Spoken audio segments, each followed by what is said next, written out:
The theme tonight was the PR also. Breaking in, staying in, and standing out. Now, this speaks to the personal, professional journey of our panelists. It's not just about your jobs, it's about grit, it's about growth, it's about contribution and meaningful impact. And we have Bukky George Taylor, Lakinbofa Goodluck, and Jimmie Akinsola. That's how you pronounce the name on TV. My name is Jimmie. Very much true. All right. So let me start the tone also for the flow. I was advised that we should keep your conversation, your responses to 2 minutes so that we can have a very robust conversation. All right. Okay. So, ladies and gentlemen, we are about to set the ball rolling. Again, it promises to be very engaging and interesting. Guys, we are storytellers, right?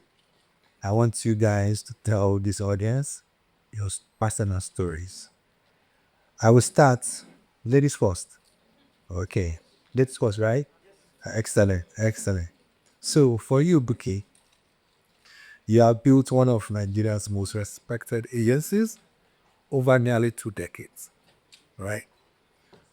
What were the pivotal challenges you faced breaking into the industry? And what mindset helped you to navigate that? Thank you. Good evening, everyone. When you said 2 decades, I felt it. I didn't realize I was that old, but we're grateful. I started my agency when I was 25. That makes it old now.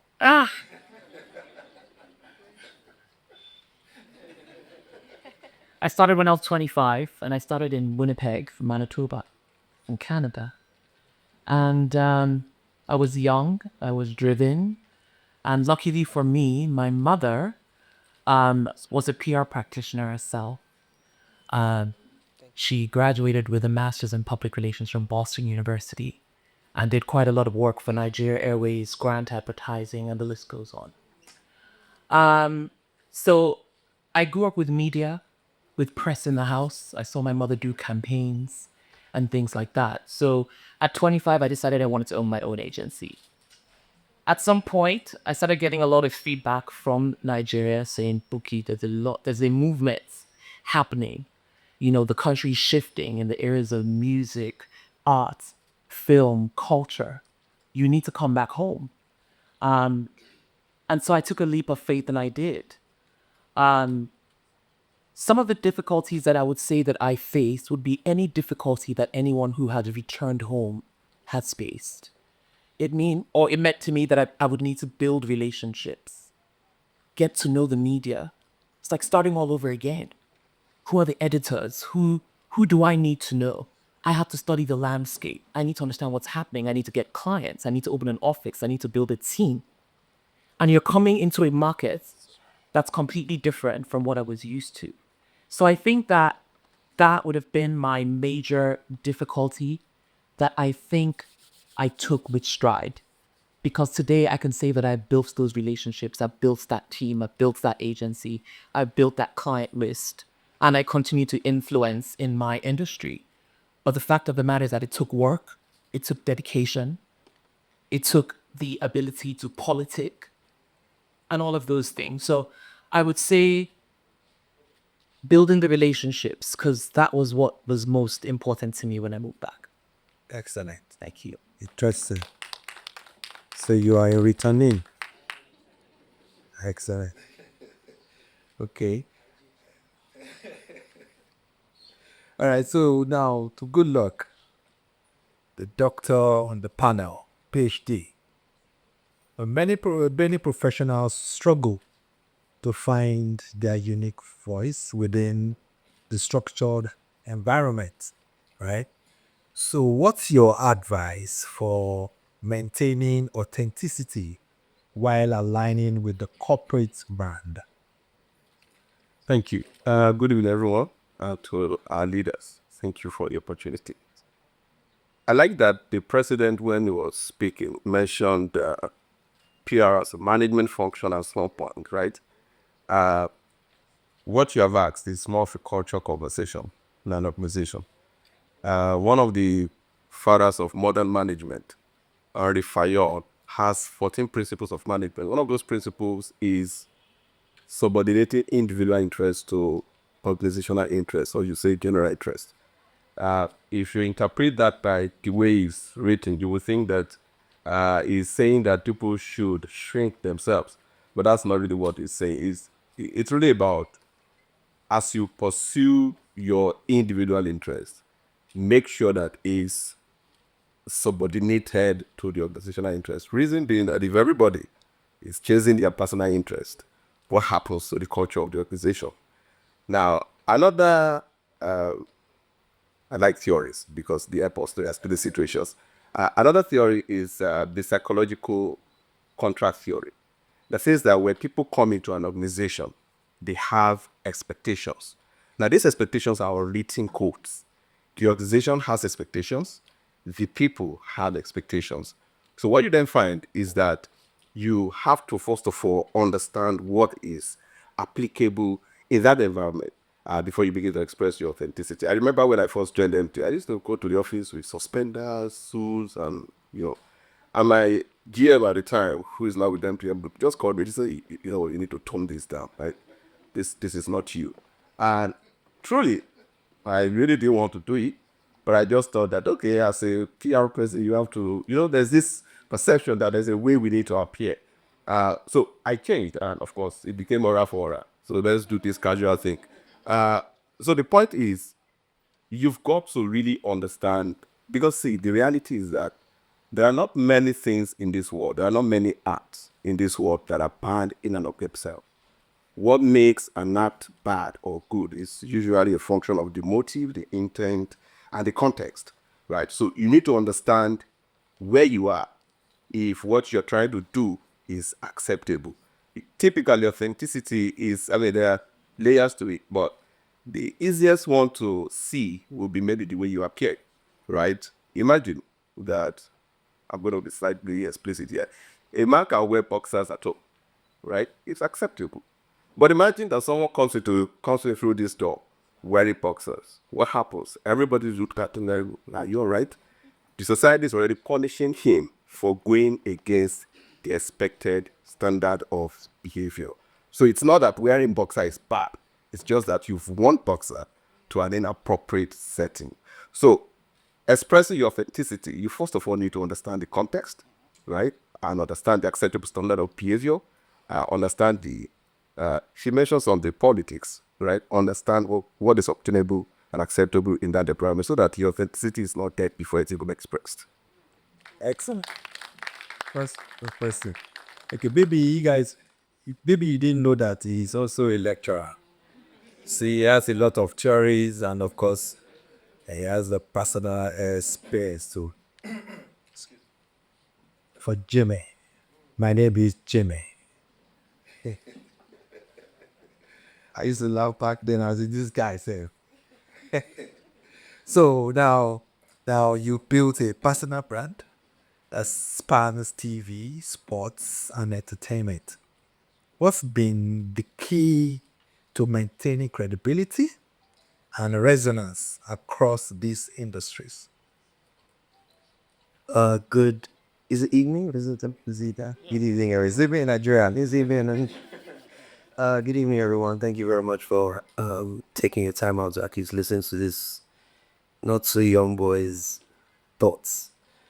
So reality is, my mother, who I was raised by a single parent, and obviously, single parents, you kind of mirror everything that that parent does. You follow their footsteps. She was a advertising practitioner with SCB Lakan at the time. And I really didn't understand what it was. I just knew that mommy is going to work, STB McCann. And she'd be like, yeah, watch TV, let me know which adverts come up on certain time slots. So that was how my affinity for television came up. I was always watching out for mom's ads.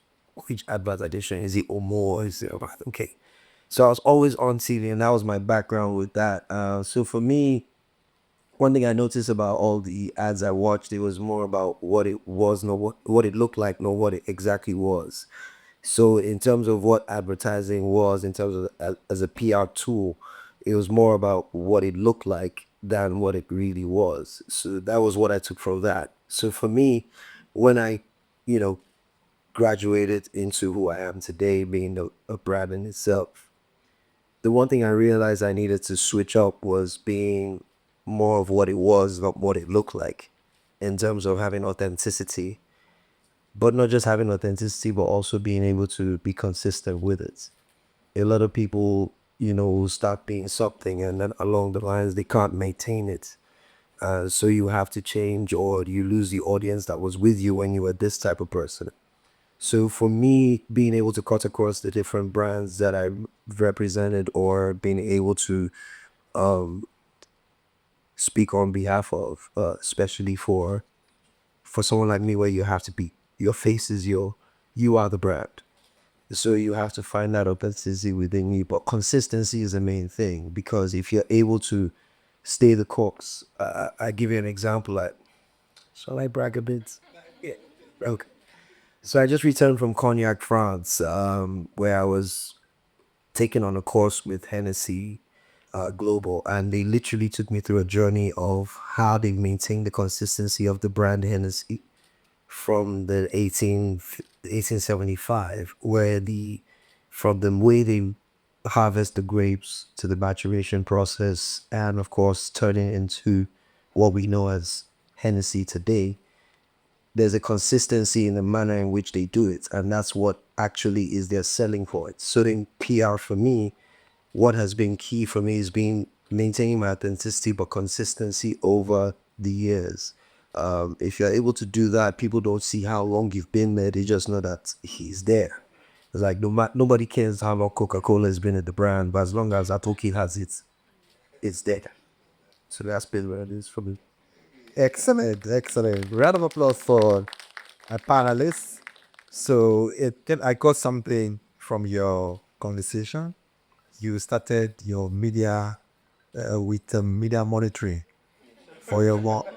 Yeah, God bless her. By extension, the other word for it. Yeah, and a lot of people actually can do monitoring. No, But it started on a good note. Yeah. So let me go back to you, Bukky. All right. This is it. So now you mentioned something, Jimmy. This is your mic, by the way. Oh, okay. That's a lot. Okay, so this is an opportunity for you guys to brag.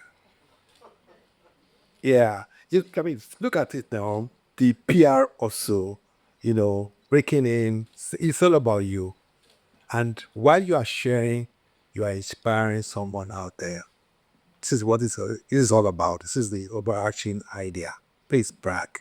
Share personal experiences. You can never tell who you are touching right there on the seat. So, Bukky, how about it, Tony?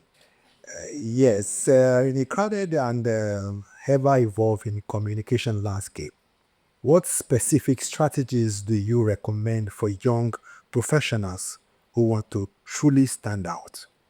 What are your recommendations for a young practitioner who really truly want to stand out? There is a lot of recommendations, and I'd like to say that I've done quite over a decade here, so I'm no longer a returnee. I'm very local, proudly local. So, yes. Um, Standing out is big business. I think that in a world where there are many people that do the exact same thing as you do, the question becomes, why should anyone come to you? And that's where you see people paying very strong attention to visual identity, offerings, carving out their own communities, carving out their own target audience, identifying their niche, Those are very, very important things. I think it's important that you need to stand out. I also think that PR evolves, communication evolves. I remember when I moved back, we didn't have Instagram, right?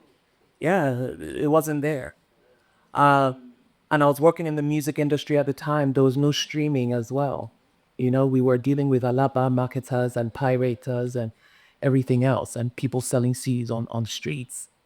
I think that as a PR practitioner, it's extremely important to understand that as the world evolves, so do we need to evolve as well.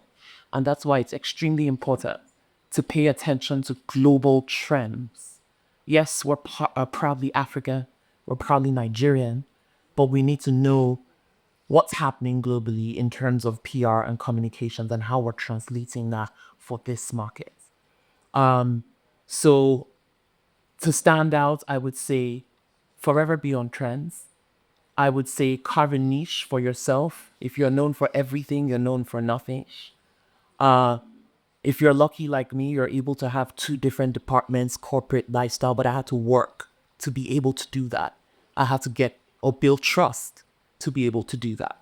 And I had to build my personal brand to be able to do that. I would definitely say understand your target audience, identify who your potential clients are, and market to them. Your clients is not everybody, you know. So those are some of the things I would say, you would need to stand out. Excellent. Round of applause for educators. Please jam those hands for Bukky. And it is amazing. That's now, Dr. Goodluck. Managing communications for a brand like MTN comes with high visibility. How do you craft compelling, human-centered stories while operating within the boundaries of a corporate giant? I take the question again. You got it. Yes. There's a bank that says they are one customer back, right? I think it's the same principle. PR, I think, has progressed from that period when we used to do one to many or us to many. Now we do one-to-one engagement because, see, it's the principle that has applied in customer relations, or customer services, where any company that offers customer service, what you do is you speak to one customer per time. You design your product, you do everything for one customer, because if that customer is satisfied, what you will find is that other customers that are within that archetype will be satisfied. And I think it's the same principle that applies in communication. You do audience analysis, right? When you are doing your audience analysis, there's a component of audience analysis that we usually don't pay attention to. We just gloss over it, which is the media consumption behavior. I think it's the most critical part of audience analysis for PR.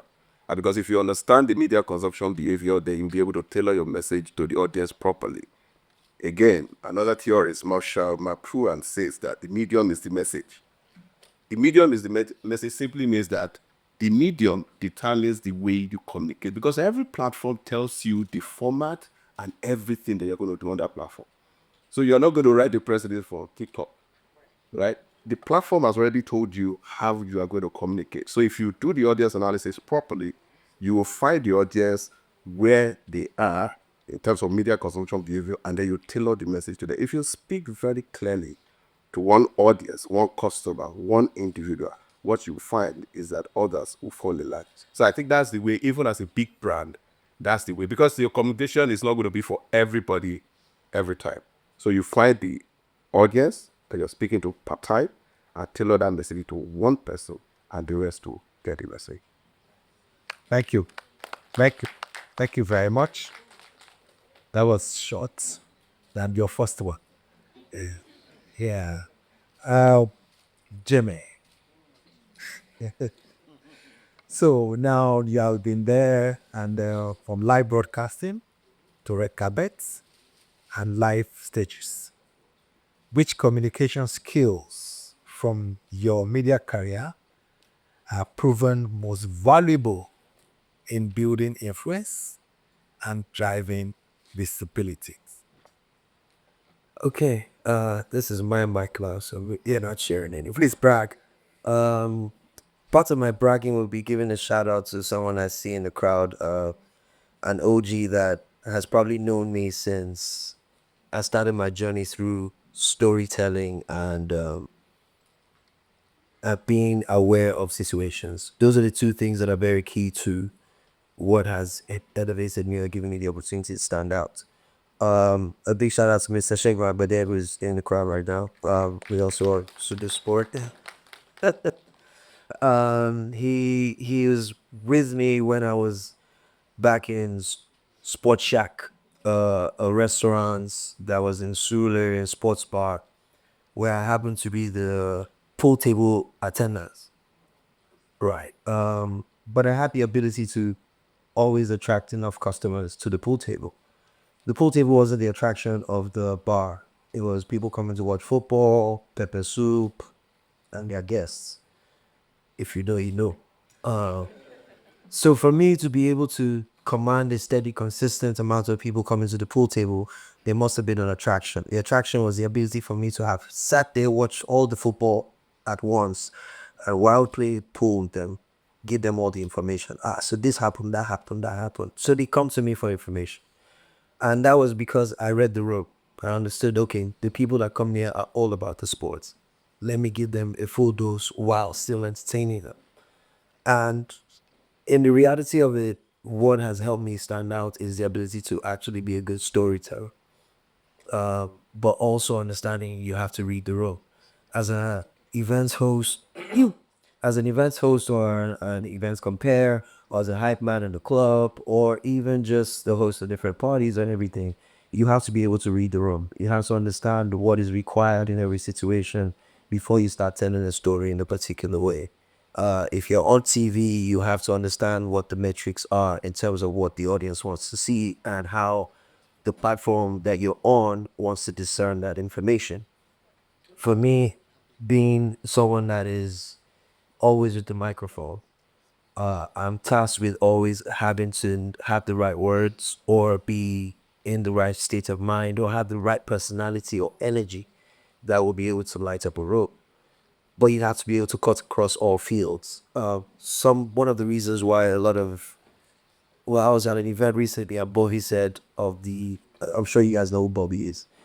Bobby said there used to be a big three, now there's a big four. It kind of put me in that big four. Thank you, I'm Bradley. Big three would have been Bobby, Eruka, Ike Osaki Adua, and Nampi. Big four, Jimmy. Now, the reason why he said that was okay was because I happen to be able to cut across what each of them does. Ibuka is known for his fashion. He stands out. Beautiful looking man. You know, when he dresses up, the world stops. Ike has the wits, the charisma. He can perform, he can sing, he can tell stories in different ways. But he's not necessarily tilting towards fashion. Bobby is a comedian. He has jokes. He can crack up the whole day. You know what I mean? But I have the ability to do all four things at once while doing something else that they can't do, which is because I'm younger, obviously. I can be in I could be in the club, I can party, I can take the microphone and, hype a club, but they can't do that because their brands don't align with that. I could do that.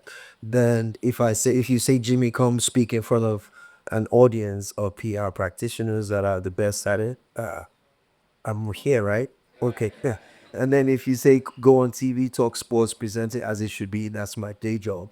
If you want it. So because I'm able to read the room and cut across, that ability of reading the room and situational awareness has also set me apart. But also remembering you're a storyteller at heart, you must find a way to connect to your audience. Excellent. Excellent. Let's jam those hands together. From being a cool boy, it's not easy now. Yeah. The transformation to Jimmy. Okay, exactly. Exactly. All right. So are you guys getting something? Are you catching the vibes? Great, great. So I have one last questions to go around, like one question for each and every one of you. And then we are going to move to the rapid fire questions. You're right. Very interesting session ahead of us. So, let me go back to the lady on the panel. So you published a book titled Born to Stand Out. So you champion the power of personal branding in the book. How essential is this for PR professionals seeking longevity and relevance in a reputation-driven industry? Yes. You perfect. So yes, I published a book called Born to Stand Out, a modern guide to building your personal brand. And if you see where the world is going, who you are and how you stand out actually does matter. You can walk into a meeting today and walk out of that meeting, and someone's going to Google your name, and what comes out can determine the next move, the next no, the next yes. So personal branding is big up is right now. I want to recognize Mr. Charles Otudor, who has a fantastic brand that continues to maintain one. Hello, Uncle Charles. It is essential for PR practitioners to have an actual personal brand. As a matter of fact, globally, PR practitioners are starting to influence more than influencers. What we say, what we do, can actually shape a narrative. So if you look at practitioners globally, they care about how they look, what they do, the trust that they're building within the market. If you've been in the industry long enough, thought leadership, leading, serving your industry, all of those things matter. That's why people are joining professional bodies. That's why people are actually, PR practitioners are actually monetizing their personal brands, coaching classes, selling consultations, and developing actual things that can actually also earn them money apart from, practicing for an organization or an individual. And for me, if we're PR practitioners that shape how things are seen, before we build somebody else's personal brand, can our personal brand make sense? We have to care what is being said about us. We have to care, how we represent ourselves. We have to care about what's out there. And I think that if you've been in the industry long enough and that you're trained and that you can stand and say that you're a professional and an expert, I think it's actually our call of duty to give back, to give some form of mentorship. And we're unable to do that to everybody that wants mentorship. And that's where you see us beginning to write articles that people can learn from. You see PR podcasts that people can learn from. People are doing group coaching, group mentorship, and all of those kinds of things. It is personal branding. I've written a book that any PR practitioner can pick up and learn the basics of personal branding. And that's my give back to the industry as well. So I think thought leadership is extremely important for each and every one of us. We're in a profession that demands that we're trusted. And so our personal brands should be taken extremely seriously. It is a non-negotiable factor for me. Excellent. Excellent. So this book, Bukky, do you have copies around? It's on Amazon. It's on Stella. Oh, yeah. Yeah. All right. And I'll give some. No, it's not in the boot. Like, I will give some to GLG to give away on their Instagram platform. Excellent. So please, someone should reach out to me. Okay. Beautiful. Brilliant conversation so far. Thank you very much, Bukky. Okay, so for your last question, or almost your last question, good luck. So in today's deeply polarized world, what's the most pressing challenge PR professionals face when trying to build trust across diverse and sometimes divided audiences? Well, I think it's we are necessarily afraid. Yeah, we're afraid of the consequences of being truthful. She has mentioned, Tokuba has mentioned, she mentioned trust a lot. The burden of trust is that you have to continue to be trustworthy. Right? Once you mess it up once you mess it up, it affects everything that you built for years. And I don't think, personally, I don't think that there is any company that has liquidated because they said the truth. Right? But we're always afraid of what might happen when we say the truth. And I'm not being naive. I'm not wearing the agbada of naivety right now. I know that there are moments where there are political considerations, there are economic considerations, there are legal considerations, and you can't tell everything. My guiding principle is when you can't tell everything, stay quiet. Don't mislead the audience because it will come back to bite you. Aaron didn't fail because they told the truth. They failed because they hid the truth and they misled people. And that's a typical case, right? There's a preponderance of events to support the argument that telling the truth will always help you. It will not mess you up. And that's how you build trust. Always say the truth. When you can't tell everything, stay quiet. When you can't tell everything, stay quiet. Talking about half-truth, right? It's forbidden in PR. Please give it up to our lecturer. Now, sorry, I forgot to actually also recognize the Sheku Agbede. He's up, I say. So it's my senior Bobby College. See. You are the Bobby? Of course. Hey, interesting. Serious. Up, I say, sorry, guys. $1,000. $1,000. Interesting. God, dude. See, so fair, you know. Let's let you guys out. You guys can watch what we do there. Because let's give it last one. Serious. He's my senior.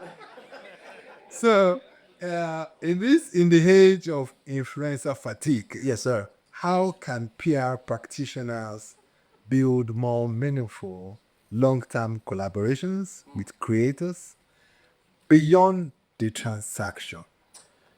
Right. Beyond the transaction. You know it's perfect for me. Yeah, it's okay. It's okay.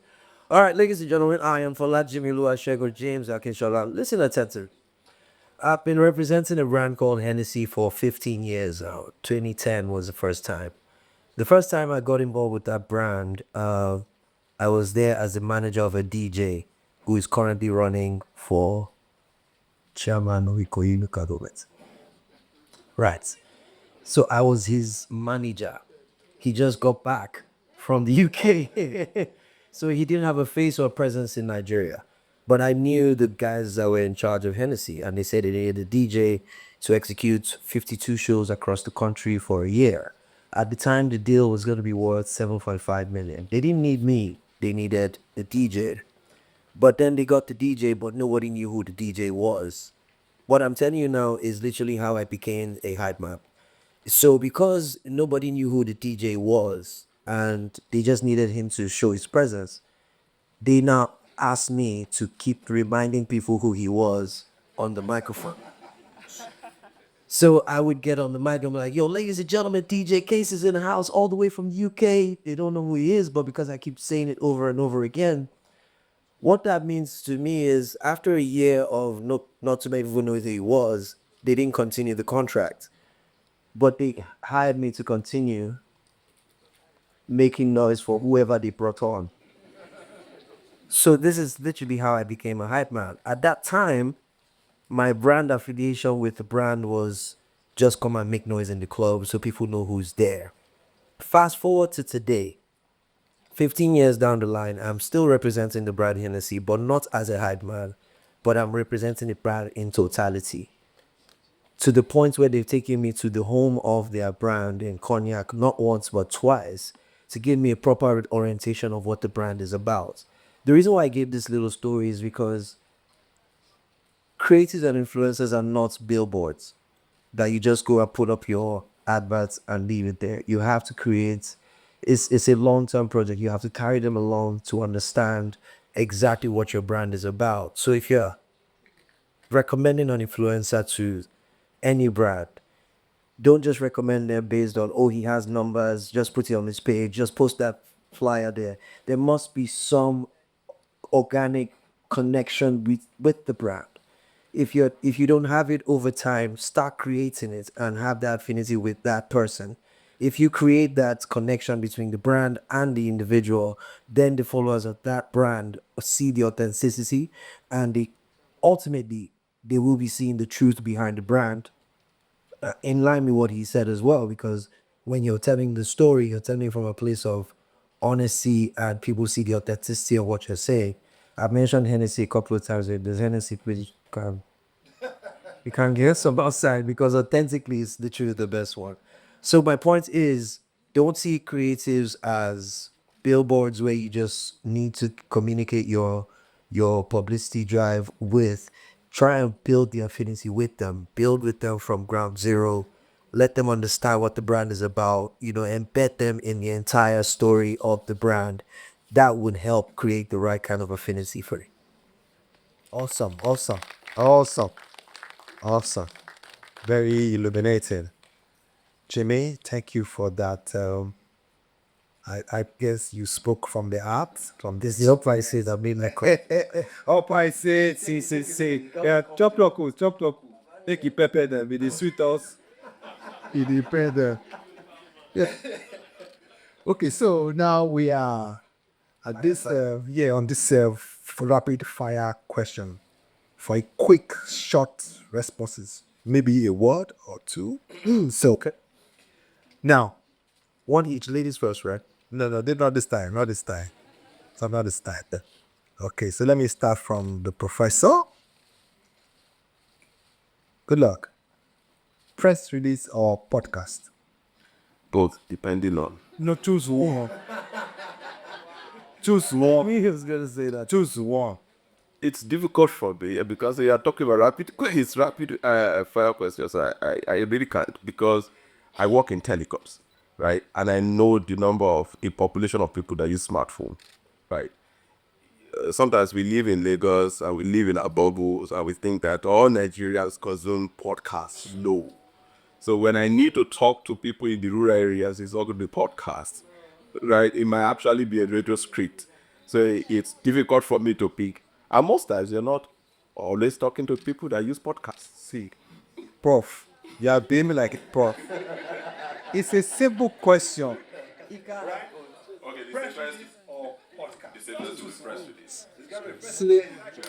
Exactly, depends on where it comes. All right. So, for you, I would say press release, because a press release can be converted into different streams to communicate. I had actually submitted a press release of podcast to actually be put out there and assimilated into their podcast. They want to use this chair. Press release. pressure base. Just one shot. I have to follow Sujo. I'm not going to do one. So I would, before today, I would have said podcast easily, because storytelling, once you're able to just, if people can see the person telling the story, they kind of need it more. But having learned from what they've been saying, press release will form the body of your podcast if it's properly put together. So yeah, press release. Okay, so back to you.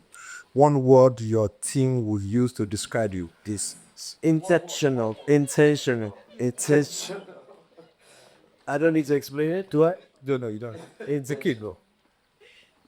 It's your staff here. It's one of your staff. You want to speak for her. If you want to speak for her, I hope your job won't be on the line. It's almost the end of July. So, Bukky, it's your call. Okay. Queries coming in the video. Perfectionist. Perfect. Yeah, I'd agree. Good luck. I think it would be daring. Jared. Yeah. You sound daring too. So, for you, good luck. Most overused buzzword in PR today is Oh, our attention has been drawn. So can you just draw your attention?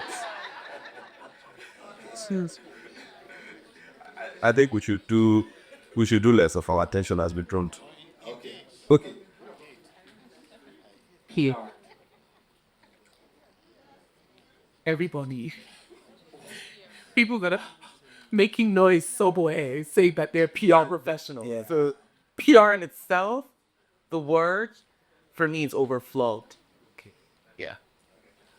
For me, I've used the word a lot too, but don't crucify me. Authenticity has been overused. I mean, in some cases abused. Everybody says I'm being authentic to my true self. Really, what's your true self? Wearing boxers to an award ceremony? That's not authentic. Okay. Jimmy. Okay, so email or phone call, which do you prefer? Media pitch. Hello, you know now. Phone call. Insolence. Where are you? Where? No, tell me. Put the phone outside. You can't get that in an email. Okay. Email. Also that I can control my tone. Oh, and choose exactly how I want to sound. What difference? Good luck. You're still on the email. I mean, since you're quiet, you guys got me to explain. Okay, great. Okay, so again, good luck. One piece of career advice you want to swear by, you swear by.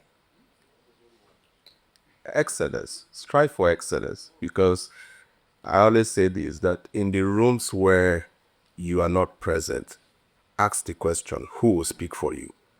What people will say about you in those rooms where you are not present will be a function of how excellent they have seen you perform at what you do. Great. Okay. I would say build relationships. Let's be honest of the market that we're in. Who you know matters, and who you know can do a lot. It's just authentic to Nigeria is that you have to be in the right spaces, you have to know the right people, you have to be connected with the right audience, you have to. So, Yeah. Okay. Excellent. Yeah. So, I would say the phrase I use is stay ready so you don't have to get ready. We're all different spectrums of PR. You're more of the executive side, I would assume. She's more of the she's a consultant. I'm literally the tool. I'm the final, as an output. So for me and the rest of my outputters, let me remind you, stay ready so you don't have to get ready. What that means is be prepared for every situation. You never know where you're going to find the person that's going to put the next 100 million in your fuck. I've never seen 100 million bots. Sir, I'm ready. I'm ready to spend for you. I'm ready. So stay ready so you don't have to get ready. Sorry, just to add to what Jimmy said very quickly, and I think it's so important. I promised myself I would say this when I got here today. Be ready to evolve as time goes. When COVID happened, if we needed to evolve to digital events as opposed to physical ones, make it happen. So you'll be able to. Yep. So as the world changes, as new technology comes in, as new things begin to surface, you have to be ready to evolve. Evolve with your brand, evolve with your company, even as an individual. Boy Scout, like Boy Scout code, right? Yep. Be ready. Ready. The final shot. Now, this question may not apply. Okay, I have to rephrase it for good luck. But for you, I will just read it out. So, a dream client you would love to work with is. Are you talking to me? Yes, now it's you. Come answering now. Yes. Iban says, oh, I'd like to work with Nike. Oh, yeah, excellent. Because it literally cuts across fashion, sports, lifestyle, everything. And they kind of embody what I stand for. Just go out and do it. Do it, yeah. Excellent. Excellent. Bukky, you? Alan Oyema, Airpiece. The CEO of Airpiece. I would absolutely love to work for him. I think he's You have some work to do. I no, it's still, I think he's very underrated. I think that despite some of the, operational issues, he's done a lot for the country. I mean, if you Google his name, unfortunately, the news is not exactly positive. None of the positive and the impactful things he's done is this not there. He doesn't have any social media presence really. There's, you can tell I've done small research, but he has some, false accounts and things like that. Yeah. I think for an individual, I think he's done tremendously well. And I think that if his story is told properly, sorry. No. What? I feel if his story is told properly, I think it would cause a ripple effect for his business and for all of us to really appreciate what he's done. I mean, talk about sending planes to Dubai, bringing back Nigerians, South Africa, all of these things. And he's not the government. I think he's a phenomenal man, and that's just for me. Please reach out to me if you need our contacts. I can link you together. Yeah, I just wanted to add, that sounded like a pitch. Right? Whatever it was. Because I don't know what one of the answers is there. Plus, you're probably one of the only airlines that has a fantastic in-flight publication. Tell somebody. Who? Oh, and I don't know if you've ever been on Airpiece when he's on a flight, especially if you're going Lagos to Akinja. He is sat in economy, very first row at the back. When the plane lands, he goes to the front and he shakes everybody's hand from business class down to the last person in economy. He's a phenomenal guy. I don't know who's handling his PR or his personal brand, but he's iconic to me. Sounds to me like you are stalking him. You said it. I do this. So good luck. Like I said, so I am for new client. All right, so thank you very much. Round of applause to my panelists. It was a very interesting evening. Thank you everybody for listening and for your patience.